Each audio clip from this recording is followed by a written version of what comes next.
بصیرت پر آپ دیکھ رہے ہیں سیرت النبی صلی اللہ علیہ وسلم۔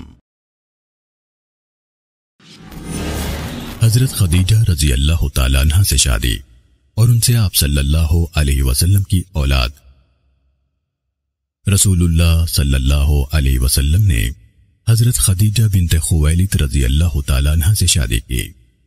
اس وقت آپ صلی اللہ علیہ وسلم کی عمر 25 برس تھی، اور شادی کے وقت حضرت خدیجہ رضی اللہ تعالیٰ عنہ کی عمر کے بارے میں کوئی چیز ثابت نہیں۔ آپ صلی اللہ علیہ وسلم کو اللہ نے حضرت خدیجہ رضی اللہ تعالیٰ عنہ کے ذریعے اولاد سے نوازا، جن کے نام کچھ یوں ہیں: قاسم، زینب، رقیہ، ام کلثوم، فاطمہ اور عبداللہ۔ آپ صلی اللہ علیہ وسلم کے بیٹے عبداللہ کو طیب اور طاہر کہا جاتا تھا، کیونکہ ان کی پیدائش نبوت کے بعد ہوئی تھی۔